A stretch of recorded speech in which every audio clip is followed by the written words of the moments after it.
With due respect, যারা এই বৈষম্য বিরোধী আন্দোলনকে নেতৃত্ব দিয়েছেন, বাংলাদেশের জন্য নতুন একটা রেভলিউশন ক্রিয়েট করেছেন, কিন্তু এর পাশাপাশি আপনাদেরকে আমি আরো কিছু দৃশ্য দেখাতে চাই। মিনি সমন্বয়ক স্ক্রিনের এক অংশে আপনারা যে দৃশ্যটা দেখতে পাচ্ছেন, এটা একটা কি বলে যে হাই স্কুলের দৃশ্য। প্রধান শিক্ষিকা চেয়ারে বসে আছেন, ছোট ছোট বাচ্চা মিনি সমন্বয়ক, মানে আমাদের কুমিল্লার ভাষায় ফোন দেখতে উঠছে না এরকম বলে আর কি, মানে এগুলা ঠিকমতো এখনো নাক টিপলে দুধ বের হবে। এদের যে ব্যবহার একজন প্রধান শিক্ষিকার সাথে, শুধু এই দৃশ্যটা একটা ফুটেজ হতো আপনি দেখছেন।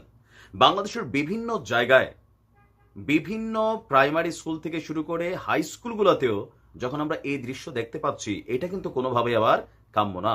শিক্ষকের আশীর্বাদ যেমন অনেক দূর নিয়ে যেতে পারে, শিক্ষকদের অভিশাপ, এই যে আমাদের প্রধান শিক্ষিকা কান্না করলেন, তার এই চোখের পানি দেখা আমি আশ্চর্য হয়েছি।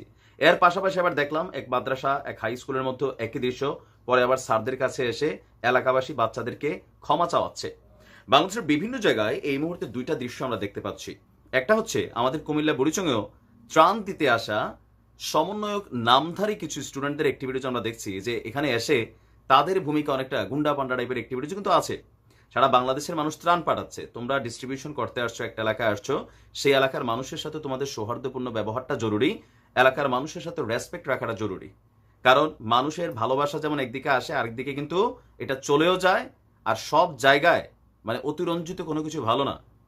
আর স্কুলের শিক্ষকদের উদ্দেশ্যে আমি, অনেক শিক্ষক আমার কাছে এই ভিডিওটা পাঠিয়েছেন, বললেন যে এরকম অনেক ঘটনা আছে, আমরা লোকলজ্জার ভয়ে এই মুহূর্তে বলতে পারতেছি না, আমরা মনে হয় এদের কাছে জিম্মি হয়ে গেছি। মূল যারা সমন্বয়ক, যারা ইউনিভার্সিটি লেভেলের ছাত্র বা আরো কি বলা হয় যে বিভিন্ন পাবলিক বিশ্ববিদ্যালয়ের ছাত্র, তাদের আন্দোলনগুলো হচ্ছে একমুখী। এখন কিছু ইউনিভার্সিটি স্বায়ত্তশাসিত যেগুলো আছে, সেখানে যারা ডিন থাকেন, উপাচার্য থাকেন, প্রভোস্ট থাকেন, অথবা হলের দায়িত্বশীল যারা থাকেন, সেগুলোকে রাজনৈতিক একটা অবস্থান থেকে কিন্তু নিয়োগ দেওয়া হয়, বা সরকারের সাথে লেয়াজু করে তারা বিভিন্ন ধরনের সিদ্ধান্ত ইউনিভার্সিটিগুলোতে নেন। সেখানে উপাচার্যদের পদত্যাগ বা কিছু কিছু হলের যারা দায়িত্ব আছেন তাদের পদত্যাগ, তাদের বিষয়ে এক ধরনের যখন ভূমিকা হচ্ছে, সেটা যৌক্তিক। কিন্তু স্কুল লেভেলে, হাই স্কুল লেভেলে আইসা এই জিনিসটা, ভাই দেখেন, এটা কিন্তু আমি সহজভাবে নিচ্ছি না। এটা একটা নেগেটিভ বার্তা দিচ্ছে যে শিক্ষকদের যে সম্মানের জায়গাটা, সেটাকে মাটিতে মিশিয়ে দেওয়ার কিন্তু চেষ্টা করছে একটা মহল। আর এই যে বাচ্চারা, এদের কুশকাচ্ছে কে? জালিবেদ ভাইঙা, মানে চিকন চিকন জালিবেদ দিয়া ঠিক কোমরের নিচ থেকে পাশার যে মাংস, সেখানে লাল করে ফেলতে হবে। কারণ বেয়াদবি অন্তত শিক্ষকদের সাথে সেটা হবে না। ইউনিভার্সিটি লেভেলে শিক্ষকরা রাজনীতি করে, ছাত্ররা রাজনীতি করে, সেখানে তারা পলিটিক্স টু পলিটিক্স খেলা হবে। কিন্তু হাই স্কুলে বা মিডল স্কুলে, প্রাইমারি স্কুলে এরা এখন যা শুরু করছে, কিছু কিছু জায়গায় অনেক ফুটেজ আমাদের কাছে আসে। আমি বিষয়গুলো দেখে যথেষ্ট শঙ্কিত। শঙ্কিত এই কারণে যে কোন দিকে যাচ্ছে বাংলাদেশের এই মূর্খ জাতির ভবিষ্যৎ। গেল কয়েকদিন আগে আমাদের এইচএসসি ব্যাচের অনেকগুলা ছেলে সচিবালয়ে ঢুকে গেল। যে মেধার জন্য এই আন্দোলন করা হইলো, এই পোলাপাইনগুলা সচিবালয় ঘেরাও করে এইচএসসি পরীক্ষাটারে সারা বাংলাদেশে বাদ করে একটা অটোপাস সিস্টেম করে দিল। তো এরা আসলে কারা?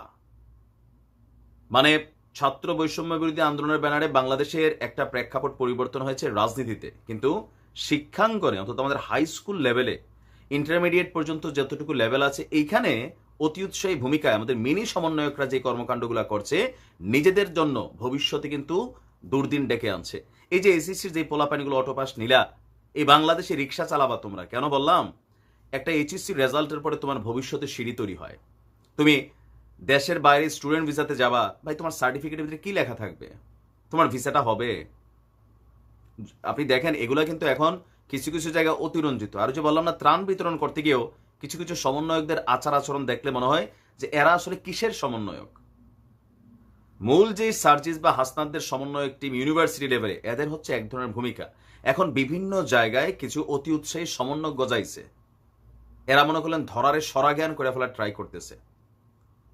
আমি আবারও বলি, primary school, high school, intermediate পর্যন্ত এই জায়গাগুলোতে যে সকল ছেলেরা শিক্ষকদের সাথে বেয়াদবিতে লিপ্ত আছে, এলাকাবাসীর উচিত, এই ছাত্র আন্দোলন এটা আলাদা জিনিস, কিন্তু আমাদের এই স্কুল লেভেলে এই আন্দোলনের ভূমিকা রাখা, প্রধান শিক্ষক, কোন শিক্ষক, ওনাদের গায়ে হাত তোলা, ওনাদের সাথে বেয়াদবি করা, এটা এলাকাবাসী প্রতিহত করবেন।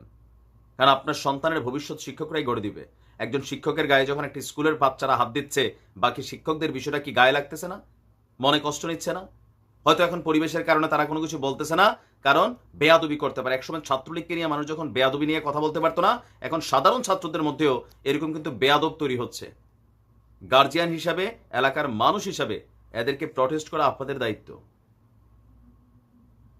ভালো থাকুন। আসসালামু আলাইকুম।